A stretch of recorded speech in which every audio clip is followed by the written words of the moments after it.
The House That Remembered. The House That Remembered. When Daniel Carter was 8 years old, he learned that houses could breathe. Not in the way people did, but in the way the walls seemed to expand at night. In the way the floorboards sighed when no one walked on them. In the way the air felt warm and damp, like something alive was exhaling in the dark. The Carter family moved into Blackwood House in late October. It stood alone at the end of Ashford Lane, surrounded by skeletal trees that scratched against the windows like fingernails. The paint peeled from the walls in long gray strips. The roof sagged slightly in the center. The windows were tall and narrow, like watchful eyes. "It has character," their mother, Rebecca, had said with forced brightness. "It has mold," Daniel's older sister, Emily, muttered. Their father, Thomas, didn't say much. He had lost his job months earlier. Blackwood House was cheap. Cheap was all that mattered. Daniel remembered the first night clearly. The house was too quiet. Not the comforting kind of quiet. Not peaceful. It was the kind that waited. The first sound. At 2:17 a.m., Daniel woke to a noise. Knock, knock, knock. It was soft, rhythmic, slow. He held his breath. Knock, knock, knock. It wasn't coming from the door. It was coming from inside the walls. He slid out of bed and pressed his ear to the cold wallpaper. The knocking stopped instantly. He stepped back. A whisper slithered through the plaster. Daniel. His heart stopped. It was his mother's voice. But wrong. Too stretched. Too hollow. Like someone was pulling her name through a long tunnel.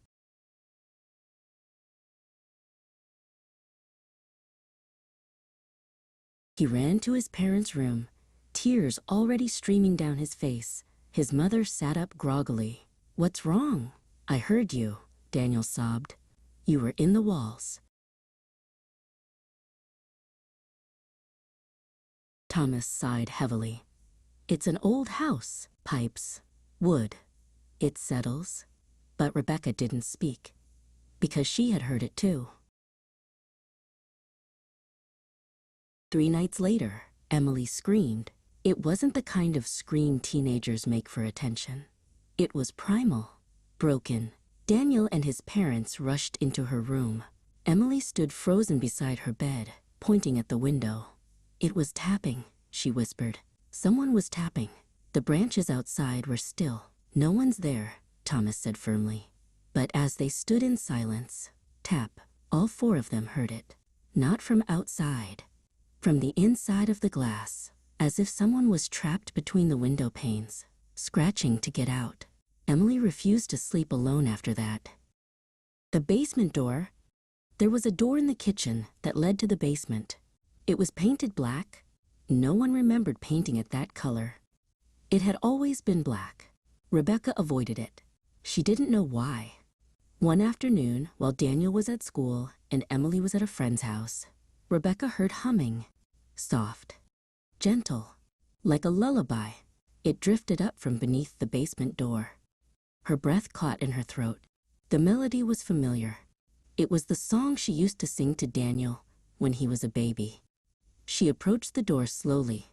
The humming grew louder, more distorted, layered, as if multiple voices were humming in unison. She reached for the handle, and the humming stopped. The door was ice cold. Rebecca opened it. The basement light flickered on weakly. The stairs descended into darkness. At the bottom, she saw something move.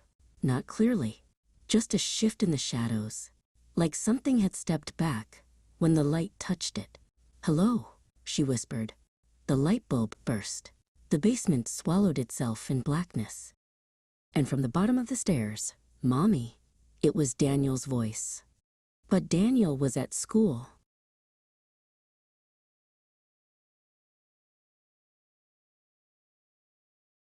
Daniel began having dreams of an endless hallway filled with tall, twisted figures whispering, "Stay." At the end of the hall stood a little boy who looked just like Daniel, but his eyes were completely black. "Don't leave me," the boy said softly. Thomas searched the house records. Blackwood House was built in 1923. The original owners had a son, Samuel Whitmore, who disappeared in 1931. Neighbors had reported screaming and scratching. 2 months later, the parents were found dead, their faces frozen in terror.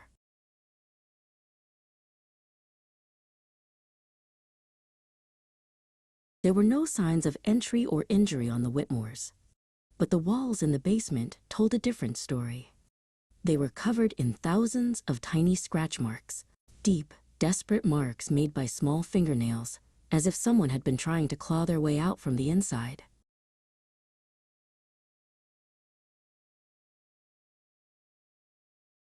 The truth in the walls. Emily stopped eating. Rebecca stopped singing. And Thomas began hearing something new. Breathing. Right behind him. Always just behind him. One night, he spun around quickly. And for a split second, he saw a boy standing in the hallway. Pale skin. Sunken eyes. Wide, broken smile. Then nothing. Thomas grabbed a flashlight and marched to the basement. "I'm ending this," he muttered. Rebecca begged him not to go. But he opened the black door anyway. The stairs creaked as he descended. The air grew thick, heavy. At the bottom, he shined the flashlight across the walls. Scratch marks, thousands of them, layered over each other. And in the center of the floor, a small indentation, like the shape of a child curled up. The flashlight flickered, then went out. Thomas felt small hands grab his ankles. He fell hard, and in the darkness, he heard children crying. Not one, not two, dozens. "Stay with us."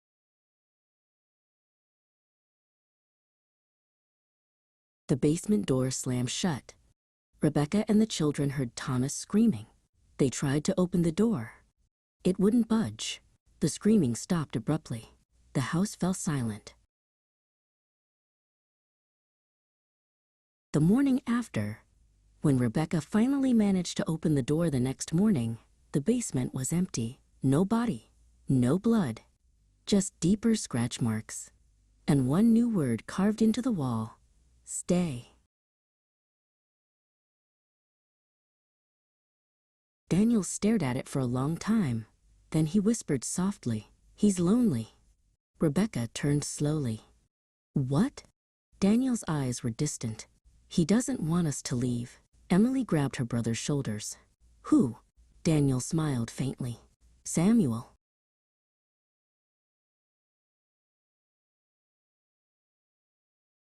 The suitcases were heavy, but Rebecca didn't care. She didn't care about the furniture or the pride of owning a grand home on Ashford Lane. She only cared about Daniel and Emily. "We're leaving," she whispered, her voice trembling. "Right now." They moved toward the front door, the floorboards groaning under their feet. Suddenly, the heavy oak door slammed shut with a deafening bang. The windows in the foyer shattered inward, showering the rug with glass. Then came the sound. Knock, knock, knock. It came from the floor, the stairs, and the ceiling. Rebecca looked up and gasped. Small, pale handprints were pressing outward through the plaster of the ceiling, as if children were trapped inside the very skin of the house. The temperature plummeted. Rebecca's breath turned into a white mist in the air. At the top of the grand staircase, a figure emerged from the shadows. It was Samuel, the boy from the walls, but he had changed. Samuel's mouth stretched into an unnatural, wide smile that reached his ears. Behind him, the air shimmered with the gray, hollow-eyed shapes of other children. "You can't leave," Samuel said, his voice sounding like 100 whispers overlapping at once. "You promised to stay." "We never promised," Emily screamed, her voice cracking. Samuel's head tilted sharply to the side with a sickening crack. Suddenly, the floorboards beneath Rebecca's feet split apart like a gaping mouth. Cold gray hands reached out from the darkness below. Emily lunged forward to grab her mother's hand, but the shadows along the wall came to life. Dark, ribbon-like mist coiled around Emily's waist, pinning her against the floral wallpaper as she fought to break free. Daniel didn't run. He stood frozen as Samuel descended the stairs, his long, spindly limbs clicking against the wood. Samuel stepped closer until he was inches from the boy's face. "You can stay with me," Samuel whispered. Daniel saw the tears in the ghost's hollow eyes. "You're just scared," Daniel said softly. Samuel's monstrous form began to shrink, his limbs shortening until he looked like a lonely, forgotten child again. Daniel reached out and took Samuel's cold, pale hand. "I'll stay." Years later, the house on Ashford Lane still stands. New families move in, like young Silas and little Echo. They never stay long. They say that at 2:17 a.m., if you press your ear to the wall, you can hear two boys whispering. "Don't leave," they say, and the house breathes with them.